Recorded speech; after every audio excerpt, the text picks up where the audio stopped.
Bonjour la famille, j'espère que vous allez bien. Je reviens pour une nouvelle vidéo. Vous ne me verrez pas du coup. C'est simplement pour vous présenter deux livres que j'ai empruntés du coup à la bibliothèque. Donc le premier c'est le titre c'est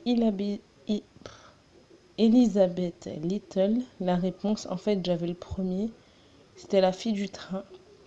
Et là c'est la réponse, en fait c'est la suite du tome 1. Voilà donc la première de couverture.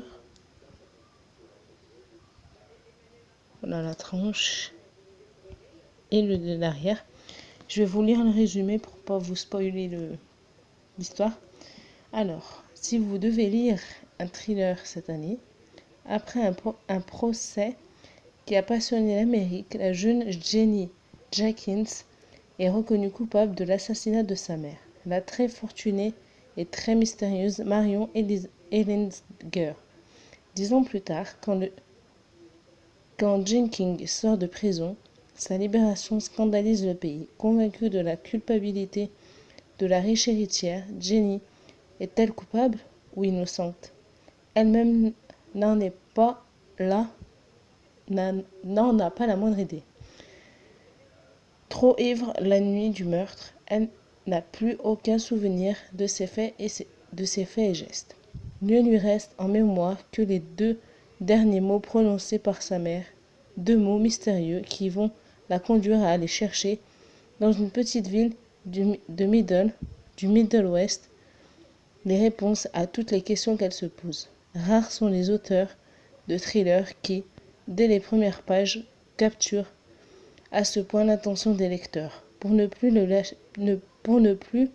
la lâcher. Avec son premier roman et une héroïne à laquelle on s'attache instantanément, Elizabeth Little réussit cet exploit et rejoint d'emblée le club très fermé des S.J. Winston, Harlan Coben, Mo Hayden et autres Gillian Flynn, faisant preuve d'un sens du suspense impressionnant. Elle nous offre une intrigue machiavélique, machiavélique, proprement addictive, doublée d'une réflexion passionnante sur les travers de notre société. Et ça a été traduit en anglais aux États-Unis par Julie Siboni. Donc voilà, je viens de vous lire tout ça. J'ai eu un peu de mal. Voilà, donc il coûte 21 € si vous voulez l'acheter. Moi, je l'ai emprunté à la bibliothèque.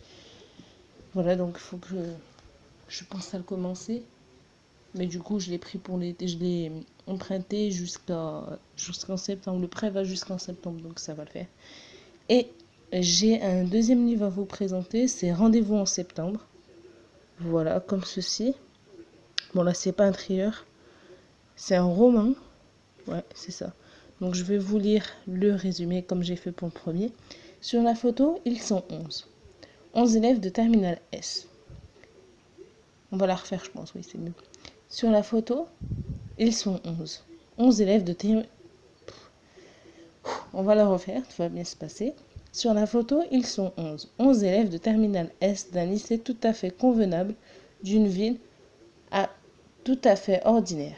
Ils viennent de fêter le bac et leur départ en vacances. Et pour l'heure, ils se sentent des ailes. 8 semaines de vacances et l'avenir devant eux. Que feront-ils cet été? Rendez-vous en septembre pour Leila, Benjamin, Tristan, Juliette, où chacun ne sera plus tout à fait le même. Il fallait écrire sur ce monde crucial de la vie, l'été et l'après-bac. Anne Vatal y met tout son talent. Ces personnages sont tellement justes et vrais que chacun se retrouvera dans le questionnement. Donc voilà. Et lui, écoute combien? Écoute, je ne sais pas si vous verrez.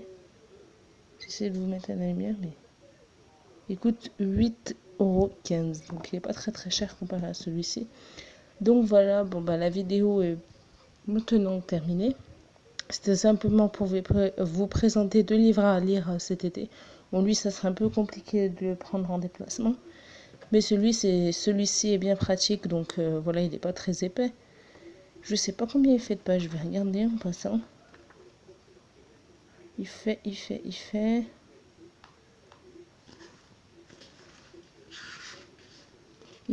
fait 124 pages et celui-ci...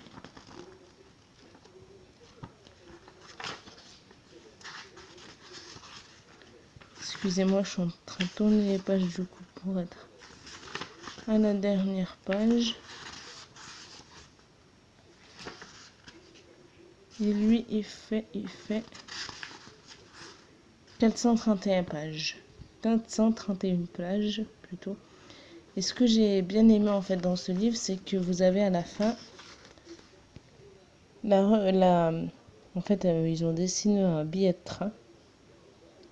Billet à composter avant l'accès au train. Voilà, qui, comme vous le voyez. Bon, vous le verrez quand, si ça vous intéresse de l'acheter, vous le verrez à la fin du livre. Du coup, voilà. Et c'est cette dame, l'auteur. Donc, elle est diplômée de Harvard. Elle s'appelle Isabelle Little et elle est née à Saint-Louis. Et du coup, la réponse, c'est le titre du livre. C'est son premier roman. Voilà, comme vous voyez. Voilà. Du coup, ben voilà. La vidéo, elle est terminée. J'ai un petit peu prolongé. Mais voilà, la vidéo, donc, à présent terminée. J'espère qu'elle vous a plu. Dites-moi si ça vous intéresse que je fasse des vidéos comme ça quand j'ai des découvertes de lecture ou autre. Pour que je vous en fasse à l'avenir. Donc voilà, j'espère que cette vidéo vous aura plu comme je vous l'ai dit. Prenez soin de vous, n'hésitez pas à vous abonner. Par contre, n'oubliez pas d'activer la petite cloche qui est juste à côté du bouton s'abonner. Et à me laisser un petit commentaire pour me dire ce que vous avez pensé de la vidéo du coup. Et à me laisser un petit pouce en l'air pour m'encourager, pour me permettre de faire plus de vidéos et vous présenter plus de contenu. Voilà. Je vous dis à la semaine prochaine du coup pour une nouvelle vidéo. Prenez soin de vous. Ciao ciao.